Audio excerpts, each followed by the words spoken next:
Tonight on the 31 Nights of Halloween Horror, all he wanted to do was earn some cash over the summer break, but now he's on the hook for multiple homicides. How in the world does this happen? Oh yeah, right, pussy. That's how it happened. It's always pussy. Tonight's movie, Deadly Embrace.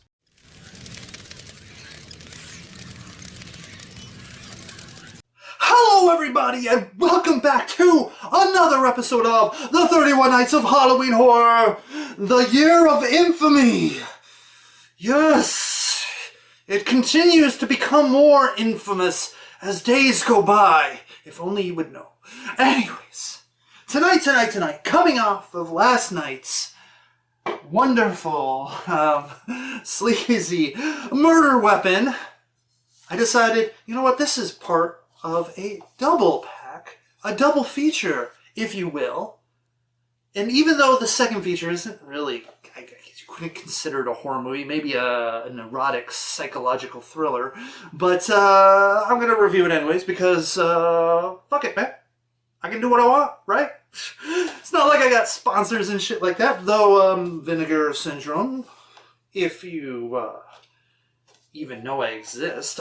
Anyways, so let's go to the second feature in this movie double pack, which is Deadly Embrace. Deadly Embrace. So, what is Deadly Embrace about? Well, it starts off with an interrogation. Yes, an investigator is interrogating a I want to say young man because I'm super old now. A young adult man about a situation that happens just recently, and of course apparently this man has a past, and it seems like maybe he got away with something before, and now the investigator's like, here we go again. Anyways, basically he tells the story to the investigator, and this story is that he gets hired to be a houseboy for this rich man and his wife. And his wife is a lonely housewife, though she is the trophy wife. She is a pretty, anyways, lovely, lovely lady. Anyways, he's hired to do the yard chores, the pool cleaning and maintenance, and other kinds of maybe housework here and there, and kind of keep the wife occupied while the well-to-do I guess real estate type of mogul type of guy. I don't know exactly what his job is.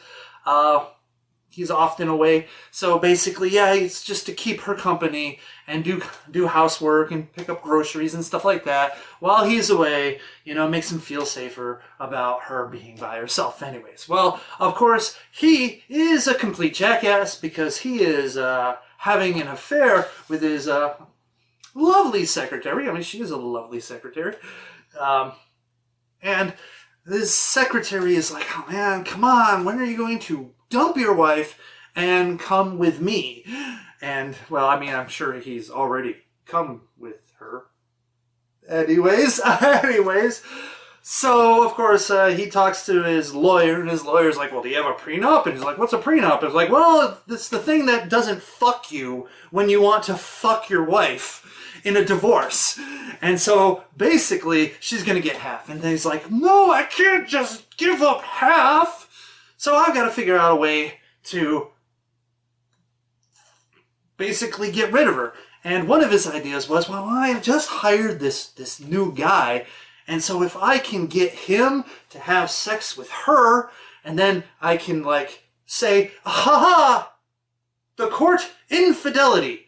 However, unknown to him, the wife pretty much had that idea already. You know, you got this young adult guy, you know, he's kind of college student, kind of buff, and she's, you know, neglected and alone, and so she tries to seduce him. Of course, he has a girlfriend, played by the wonderful Linnea Quigley, and he wants to, of course, be true to his love, but eventually he caves in, and him and the wife do the nasty, and the wife becomes completely obsessed with him. In fact, even before that, she was like spying on him, recording him.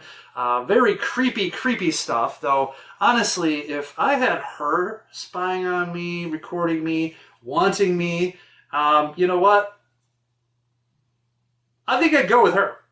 Though, on the other hand, I don't have a girlfriend at the moment, so that makes it pretty freaking easy. So, Linnea Quigley or, what's her name?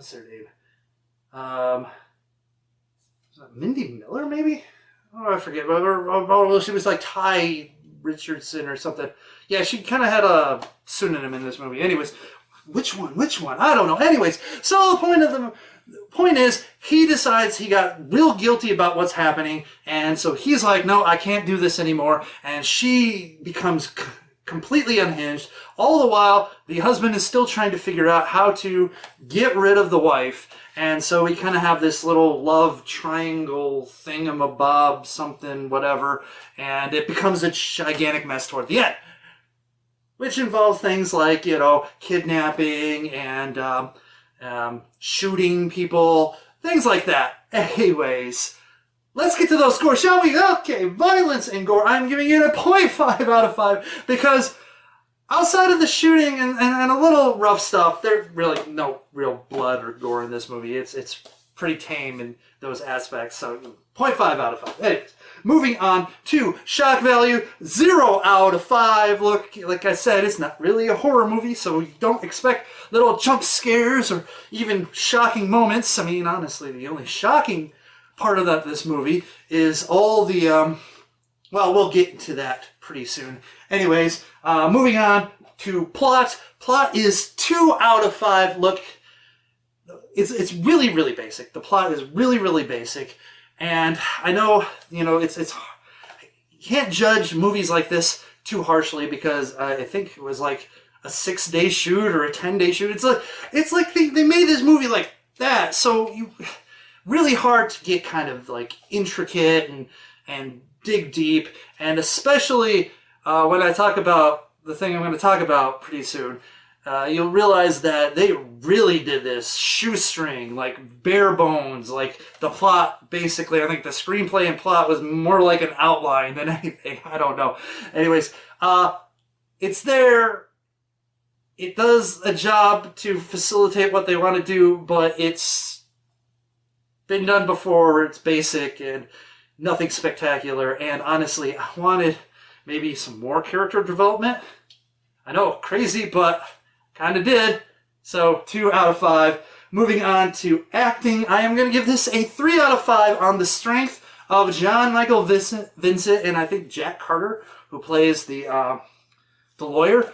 Those two people just do an amazing job in this movie, and they are killing it in their scenes, and I really love them. They were really great. Honestly, more of them in the movie might have made this movie even better. But after that, I mean, the wife, Mindy Miller, whatever, she does a nice job, kind of portraying that desperation and that snap kind of hurt psycho type of situation. But honestly, overall, it's pretty, standard B-movie acting schlock. So 3 out of 5. 3 out of 5. I did the 4 for some reason, but 3 out of 5 anyways.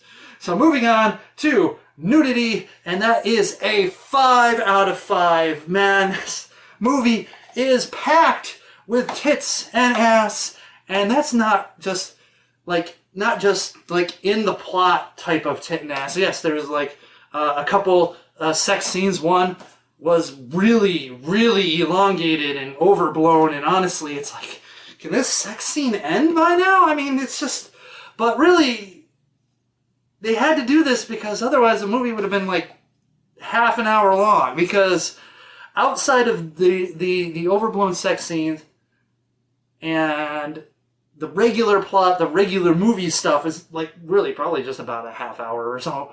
I mean, I didn't time it, but I would be surprised if it was, if it even hit an hour.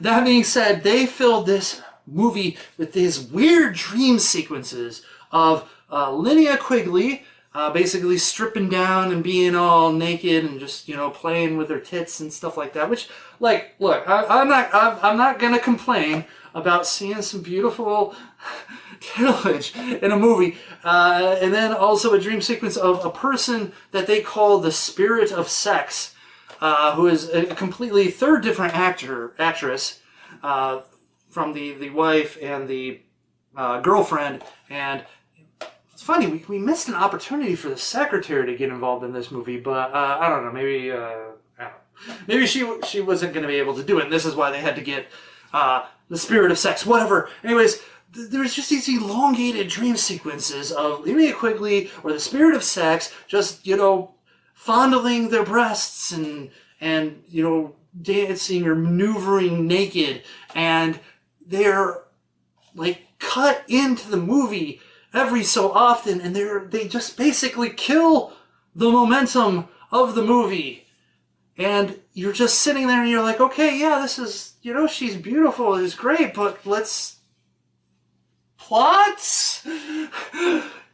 Plots? I mean, like, there's other movies that can throw things in like this, but still make it super relevant to the plot, and have it, you know, actually kind of make sense and blend in, but it's just too much. It's just too much. Too much of a good thing, I guess, but whatever, it is a 5 out of 5. So moving on to enjoyment factor, 2.5 out of 5. Look, if it's just, you're either just beep horn, or let's get a plot and story development and character development. I mean, let's choose. I mean, we don't have to choose, but it's just like, you know, like I said, I don't like to complain about this type of stuff because I really like this stuff, but let's just face it, like, this movie is the thinnest of thin, and the only redeeming factors in this movie are the performances of Jan Michael Vincent and Jack Harder, and the nudity. And unfortunately, there's just too much nudity because they put it in there in such a way that kills the movie. They could have done it so much differently, or at least, you know, maybe hit like the dream sequence once and have it be something and do something different with it. But it just, like, you know, and it's probably, you know, what it is they tack these things on after the fact because they realized they didn't have enough of a movie, so they needed to, like, run out that runtime, and so they got to throw these things in here. But, and I know they have to do it on the cheap. Look, I'm disappointed. I'm not being, you know, overly negative because I understand budgets, you know, time frames, things like that, but disappointing because there's a story in there that could have been more entertaining, that you could have still had the salacious stuff in there, and, yeah, you could have gotten a little bit more violence in there too, I'm just saying. Anyways, it could have happened, but yeah, I guess, you know, had more time, more money, whatever, I get it. But, unfortunately, that means I only enjoy it as a 2.5 out of 5, and my overall impression, because of all of that, is a 2 out of 5. It is a below average movie, and honestly, if it wasn't part of the double feature, probably not really worth picking up. Though it might be worth a watch, because especially if you're a fan of Linnea Quigley and, you know, you want to see a bunch of tits, boom, there you go. But, you know, for a movie with some friends and some beers, you're all going to kind of get bored and kind of be like, oh man, let's fast forward through this. Let's, you know, whatever. Anyway, so 2 out of 5, honestly. And that averages out to a pretty bad 2.1 out of 5. But there you have it. Deadly Embrace. Kind of a little mini rant in there. Like I said, you know, sometimes you get the ice cream sundae, and it's all covered with wonderful chocolate caramel sauce and strawberry sauce and whatever, and you start digging in and you realize that honestly it's just all sauce, and where's the flippin' ice cream? Where's the ice cream? I mean, like, I like sauce, but I like the sauce on the ice cream. I want to, when I order a sundae, I want it to be ice cream and the sauce. Anyways, people are probably sick of the whole like ice cream analogy that I always throw out there. But whatever, it seems to work fine for me. Anyway, so there you have it. Deadly Embrace. Tell me what you think about it in the comment section below. Rate, comment, subscribe, blah, blah, like, button, bell, thing, whatever. YouTube, garbage. Yeah, we all know. Anyways, until next time, this is the 31 Nights of Halloween Horror, and stay scary, internet, and remember,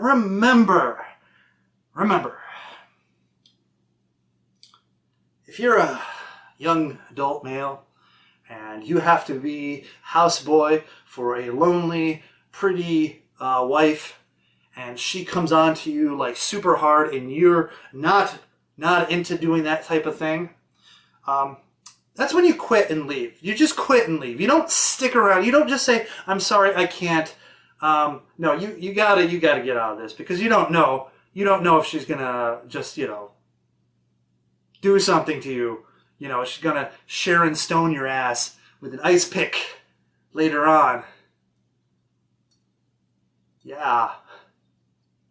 Anyways, or you could just end up having to explain to the police why there's a whole bunch of dead people in the place that you worked.